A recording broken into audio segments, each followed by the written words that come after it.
We're joined by Andre. Andre's in Australia, so we've got Ireland, Australian, American connection here. Andre, welcome. Hey, mate. How are you? I'm doing good. So how you been doing? Yeah. Just holding my space like you, buddy, and pushing back the light on the dark. So, that's right. Got to balance it. Yeah. So I missed probably the last few minutes when the teacher asks you to call, the student answers, right? So that's right. So I muted, so I missed a few minutes, but I heard you mention Dan Millman and Way of the Peaceful Warrior. Great book. You ever read it? I own it. I've read it like twice, and it's dilapidated because I've lent it out to about 50 mates. No, just joking, but yeah, it's a real book to really examine your own ego and break your... No spoilers, please. No way. I wouldn't want that, mate. It's going to be a great journey, and I think I mentioned to you in the chat the second one, Sacred Journey of the Peaceful Warrior as well, which is equally as amazing. Mm-hmm. So, and there's another little known book that he does. It's called The 12 Laws of Spirit. It's a really small book, and it is probably the peak of his work that takes all of the teachings and blends it down to the 12 laws. The law of presence, the law of process, the law of time. He breaks these down so that we can go through this awakening process to the simple laws that the universe provides us. For every action, there's an equal and opposite reaction. You know that you're more than you've heard, read, or studied. Simple concepts like that. I mean, everyone can relate that you're more intelligent than the books that or science you've studied.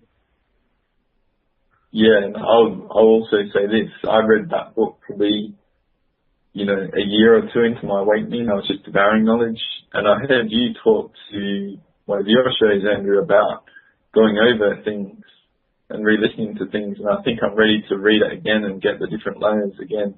It's a book you can read in a day. I mean, you get into it, and like the caller said, he had interruptions and he's hanging to get back to it. But, Yeah, so go ahead. Yeah, just when you said that about reading books, I find that even when I'm reading a book, sometimes I stop and read the page again, and it's for me. But I definitely agree with you that a year later, you're definitely going to see a whole different level of a book again. And the same thing applies to the recorded readings.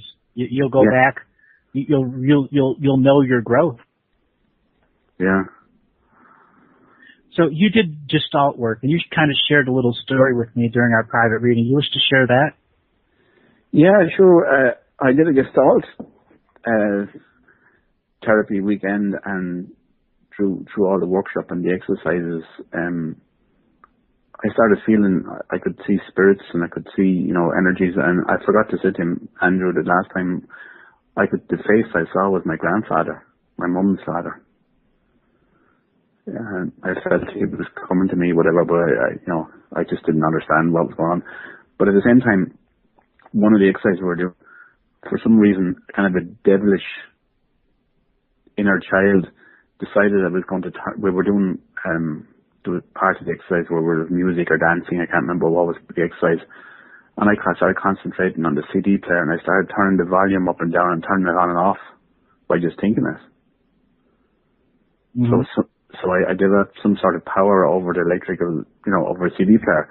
Now, I've never done anything like that before or since, but just because the energy of the love of the group of people, there was 12, 15 people in a group, and we're all going through our work and sharing and whatever, there was energy there, and somehow I connected that energy and was able to have fun with the CD player.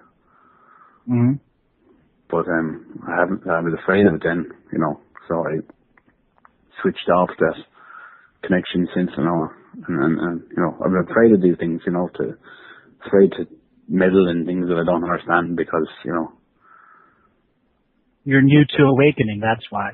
And that's why reading books and relating your story as you're awakening is so important.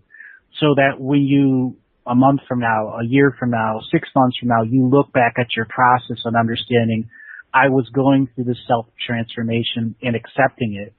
And whatever fear is there will subside as you begin to take more knowledge and wisdom in you and digest it. Yeah. Andre, have you ever done a Gestalt work? To be honest, mate, I have no idea what it is. Sorry about that. No idea? No. But I think, yeah, something I probably need to explore. There's so many things, so hey. Alan, you want to explain what Gestalt work is for people that don't know it? If I can remember, basically, we had a teacher or a trainer there.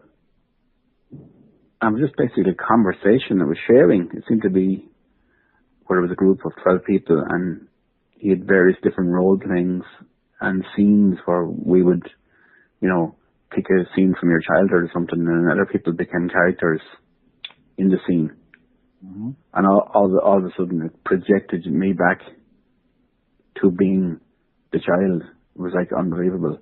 Right. And the other people became my brothers and sisters, or my brothers and sisters. I haven't got a brother, I had 5 sisters, but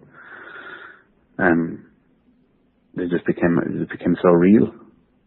The emotions became real. It was, actually. Well, a lot of Gestalt work is role-playing in one concept, but in the other concept, the people that are a part of the Gestalt group go through this serious amount of training so they can allow somebody to go back to that shattered moment of innocence or before those shattered moments of innocence so that they can express it with their adult body, their adult mind, and let that energy go. After this Gestalt work, you said you were a little afraid, but I'm sure you felt some sense of relief. Oh, absolutely. I went and did another course again, and then I did a thing called, you might have heard of it, called the Hoffman process. Yes, I have. Very good. And that was, serious childhood stuff where it's an 8-day long intensive course in digging up your, wounds you have with your parents, and, you dig them up and then you forgive them. It's basically, you go through all the trauma that everybody has that you don't know you have. Yeah. In your childhood, and it's an amazing course. Now, I would call that techniques for the soul. Because it's a crash course is what it is, but I mean, I found this very electric stuff. There was some of the exercise and that role playing was unbelievable. The power, I went into kind of convulsions and, nearly passed out. Mm-hmm. Because the energy was so powerful and it was healing energy. Mm. And I found that they also did a lot of birth work. Have you done this breathing birth work exercises? Mm-hmm. Yeah. Andre on the line with us is also a consciousness explorer and has done many different techniques. Andre, do you have anything to share about what you've been going through in your process? Yeah. Thanks, Andrew. I went through a lot of trauma, and it was recent trauma, and it was to the point where a healer in my city called Kevin Robb, who's a shaman, he just entered my life at the right time. And what a shaman does is basically, once your belief system and your knowing about yourself is all destroyed, they put you back together better. But it wasn't the initial. It took me a long process to actually get to him for personal healing. It took a lot of discernment and exploration and stuff like that. But once I realized, look, there's something deeper about me that is in the unknown, and it's something I need to explore if I really want to have a peaceful existence. And it took a lot of courage to really want to explore that aspect of myself. And you're talking about the childhood and stuff, and I'll put it out there, like my father left when I was about 5, so he wasn't around. So I mean, as a mid-30-year-old guy, you build your existence based on that. Yeah. And when I started focusing in on my healing resolution, I was thinking I was going to start with this past relationship, blah, blah, blah. First thing I did when he walked in, he said, what happened when you're 5? And I was like, wow, why is he going there? And then we explored that. It actually took me a long time to really get to the source of the issue. It took me quite a few healings. But once I actually processed that and released that trauma, it was on like Donkey Kong after then. I was going back left, right, and center to explore absolutely everything because that was in my brain related to my hip and I had a lot of low back issues. And once I released that trauma, I mean, I was like 10 years younger and full of beans and stuff, so I had confirmation in my existence of the power of releasing the trauma. And then it's just a matter of revealing the layers of the onion till it gets to my true self. Because what happens, that suppression, and, we can talk about the ego and stuff like that another time, perhaps, Andrew, but the ego protects you. What I call is the shadow self, and you call it the dark night of the soul, I believe, Andrew. Is that correct? Correct, yeah. Yeah. I mean, they're different terminology on the same thing. And I got that from an Irish teacher called Michael Desarian, which you might be interested in. And the ego protects you from your trauma.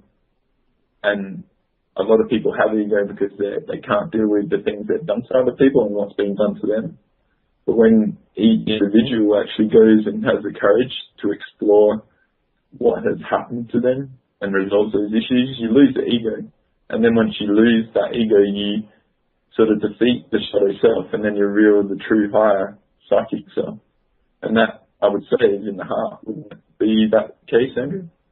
Oh yeah, it's very much the case. Once you understand the purpose of the ego, you realize its protective nature needs to have its boundaries and rules redefined, so the adult you can have all of the rich experiences of their memories without restraint, constraint, or hijacking.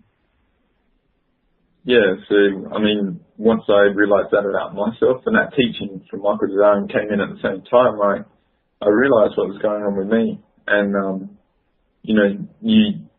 part of the shaman path is speak and live your truth. And I know when I speak a lie, I get instant karma. I shut down, I get a sore throat or whatever, So, you suffer and you live your truth to avoid the suffering. Wouldn't that be the case with you, Andrew, as well? Oh yeah. I mean, for me, doing this for 20 years, you have a hard skin. At the same time, you can't let that hard skin stop you from experiencing the world. So the ceremonial life that I have and the ritual life I have is to make sure that my hard skin gets the essential oils put on it, gets rubbed down, so it's not a callus. And that's the fine line between allowing the ego to have control and the shaman to be charting your course, and still allowing yourself to be protected and open at the same time. As always, well said, mate.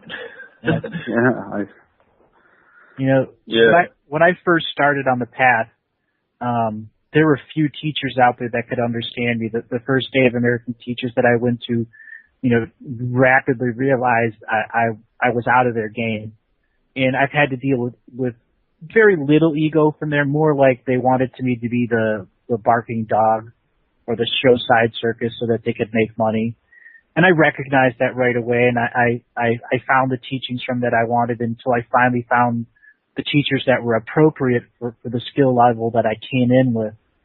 In dealing with those types of cultures, you have a negative reaction because I came from Greece. My parents immigrated here. How can you be a red man's heart? Well, they don't determine my heart. My heart is my heart. And those people that are truly on the path, walking their talk, owning their power, see the heart energy. And when you see the heart energy and you share your wisdom, more wisdom is created. And I've had opportunities to go to ceremonies all over the world with various indigenous tribes from 100 different countries. And I've been honored every time that I've been invited to those.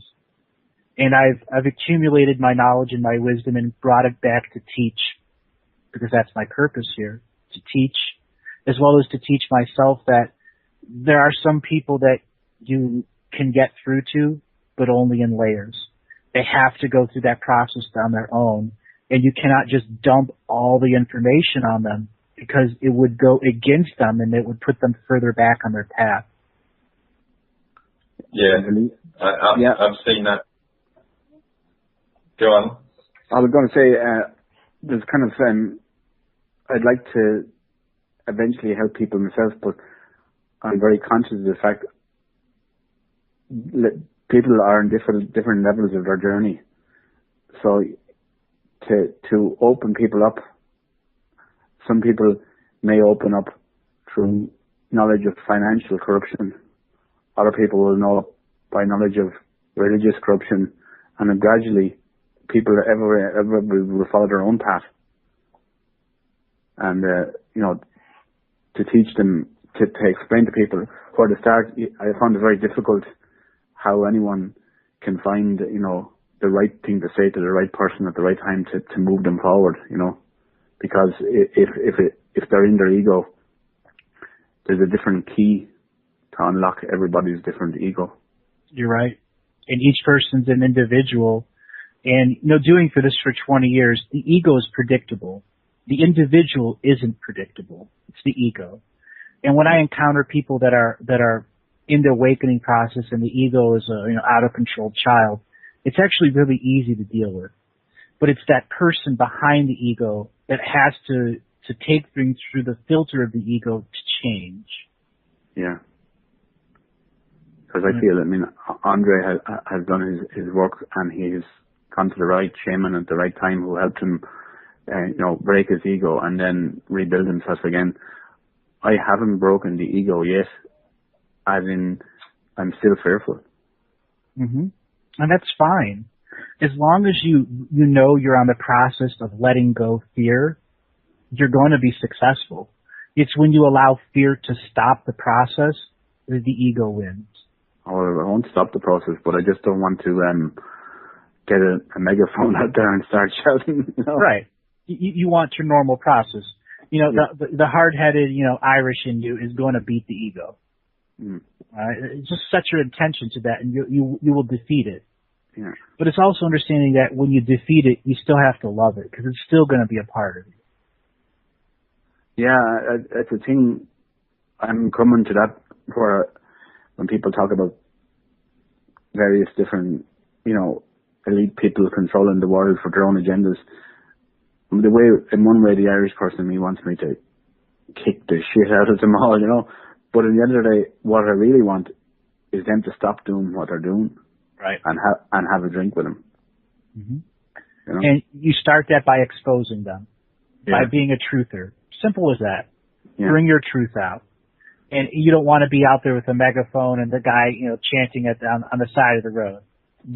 You're an internet savvy person. Yeah.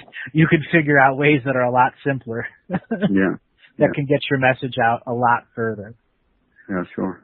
So it's about this time of self-education and bringing books into your life or bringing teachers into your life that allow you to go through the expansion process. Andre's been on his tour since he was dealt with currency trading. Andre, you wish to share a little of your story with Alan so he can know what you went through? Yeah. What I actually probably want to share with him is give some perspective of what's going on in Ireland, because when he says he's angry, right, the country has been destroyed. Australia is fine and America is still struggling, but Ireland are right on the battleground. So, you have to have empathy about that, right, and put yourself in that situation. But, I could go into that, but I'd rather probably express something else, because I know with me, right, you can get angry, you can get, we had a discussion about anger, and I sort of mentioned the red flame of anger and the blue flame, and the red flame is like a torch, and the acetylene torch is a bit too much oxygen, I believe, and it's got that black sooty smoke, whereas the blue flame is very hot, very focused, and it's transmuted that red flame into motivation. My guess is if I was living in Ireland and I was like that and I was frustrated and I was just waking up, I wouldn't worry about the money system. It's about to go.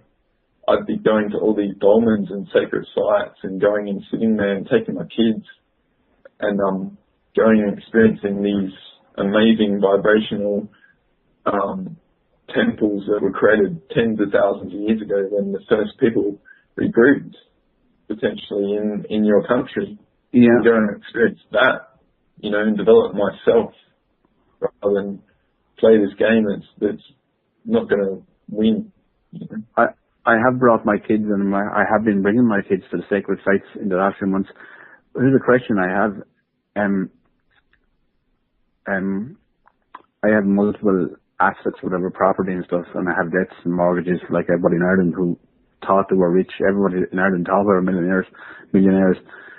But we have some cash assets in the bank, and the left brain material person says to me, buy physical gold or silver. Whereas the spiritual person says to me, don't create a reality where you believe the system is going to crash and you need silver and gold to survive. Just forget about it. So what is the logical thing to do? Or logical or spiritual or right thing to do? So far I've decided to do nothing and just say, if the money system breaks down, I'm willing to lose all my money. Well, as a trader, and I'll just say this, right, sometimes making no decision is a decision in itself. Yeah. And allowing things to play out. I mean, there's a lot of conjecture, right, about Bitcoin. But for me, and I sort of suggested this to a few people I know and care about, is do some homework on it. Because what's going to happen is the bank system that relies on fiat currency, that is the EU and all that crap, and precious metals. Right now, it's very instant. It's vulnerable to denial of service attacks and stuff like that. Yeah. But my discernment on that is hedge your funds. So if one goes down, you've got funds in the other and they balance out. So I would do my research to become self-empowered in that respect, and don't listen to the fear. And if you feel fear, I use fear as my breadcrumbs on anything, because usually it's my higher self giving me guidance in saying that there's an aspect of the unknown here to explore. You don't know what's there. The natural reaction of a human being is to fear the unknown. But your greatest personal growth usually comes in exploring the unknown. So, Andrew, I was going to call in earlier if you were doing the stream quite a bit and put out a call, because I know there's a lot of people that listen to you. And I, on the 2nd of April, had that call with you where I felt fear of the unknown. But you do provide an amazing service here, buddy. And those people that have sat there and wondered, and fear has prevented them calling you to do a reading because it's very explosive and stuff like that, just do it. Go into the unknown and give it a crack. And like you're saying, Alan, you're very concerned about the audience listening. Every call that Andrew gets is a teacher in itself. Everyone has been incredible. And I mean, you know, Andrew, and you're humble, you can't say it, but all of us listening just love your show, mate. And hope you keep hanging in there and keep doing it, because there's so many lessons every show. It's hard to really keep up. Yeah, I know. When I was early into my path, one of my teachers, Don Wiasa, he sat down with me and said that there's wisdom in my soul that hasn't been on this world in 1,000 generations. And I didn't understand that until finally I took my talents on the road. And as I began to understand that he had already passed on into the blue spirit, but he kept whispering, there's things in your soul that haven't been here, and to just share them until you can't share anymore, until finally the people stand up and start sharing the wisdom free, so that everyone can understand in the wisdom is your own teaching and your own understanding of fear. And for every person that comes on and calls in, I thank you. We may have met in a life before, or we have met in another world. You know, I'm here to be of service to this world, and for all those that want to call in, call in. You know, I've been on here going on 3.5 months now, and I've been on other stations, and I've done radio in other forms and in other times.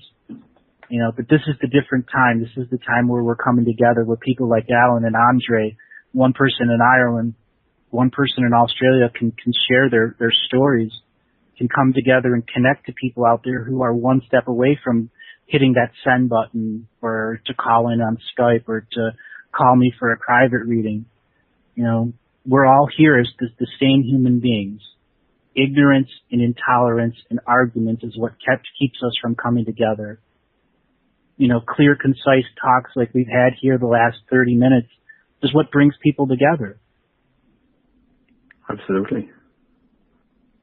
So I got a question for Andre. When you decided to call in, we've talked privately. There was that energy that was going through you when you decided to call in? Yeah, it was like I exactly said, fear of the unknown. But I'm usually actually very private, but I actually called you to test my fear and put it out there because I live and speak my truth and I have nothing to fear. So it was just a test in itself, you know what I mean? So, but I am very grateful because, you know, it's a bit like public speaking, so to speak. I've spoken on the roundtables and stuff and with you, obviously, but, you know, there's always more layers where myself I haven't explored, and perhaps it just, you know, that's what went through my mind. Mm-hmm. What about afterwards when you were listening to the recording? Well, believe it or not, I haven't even got to the re-listening yet, and I've had it here. I actually had it before meditation today because magic's been happening in my world and it's been hard to keep up. And I know it's because I'm integrating what you told me, but I'm pretty much there. I'll probably do it tonight after the show and do it before I go to sleep because my dream time has been going into my daytime now you know, and unfortunately I'm leaving a lot of people I know behind, but I know new people will come into my world because it's just, I'm here to bust this crap open, mate. You know, oh yeah, I've done the banking system. I know I've mastered health in my own way, which I'll be sharing in the future, and I'm still developing that in my mind's eye how to do that. I know that brain core or whatever it is that you say, a pulse has been growing a lot more into me, and also, you know, I'm a human being, you know, mate. So I've got my own things going on. So I'm glad to be here, and you know, it's a very privileged time to be alive in this change that's going on. That's for sure. Oh yeah, it is a privileged time to be alive and to be a part of this, and this is why, you know, going into ourselves is so important because the change is going to be that big. You know, earlier in the stream read, I talked about the trickster spirits who have solely focused on the powers that be. And I am absolutely dead serious. They're no longer bothering us. Those tricksters, those Lokis, those Atomis, all of them, they don't give a crap about us.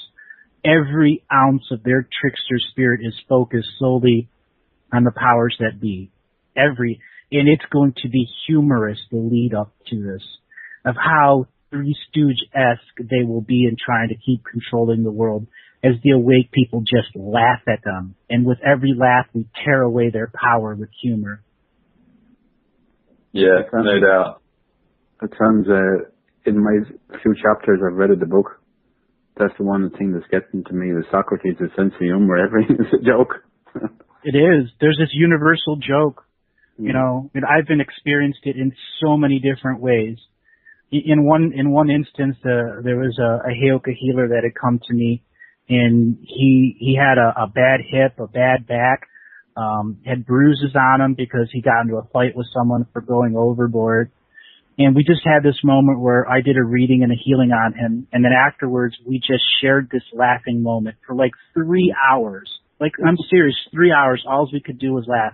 I shared my healing time with him, and he shared the laughter with me. And that's when we both got the download of the great joke of the universe. And what is the joke is? We are creating it all. Us. Yeah. And we can change it. Agree. We can change it at any time. We just have to understand the humor, process the humor, and say, you're not going to do that to me again, Mr. Powers that be. All our eyes are focused on you, and you're going to be clumsy. You're going to fall off your chair. You're going to be the drunk guy at the bar, you know, trying to hit on a girl that doesn't care. All of that's going to come, and it's going to... Go ahead. He's going to be the guy hitting on a girl at the bar that's 40 years older now. Yep. So, I mean, everything that's humorous is going to happen to them. They're going to try to keep the bank industry. They're going to do something that's going to backfire on them. And the people are just going to get out in the street and march and march and march until they have no power. If you're going to, you have the media, Andrew, the people, if they're going to march anywhere, they should march on the media. It's Correct. to occupy the media, not occupy Wall Street, because the media is the one that's holding everything together. It's the perception is reality. Correct. I've actually said that on multiple shows. Where you march is more important to how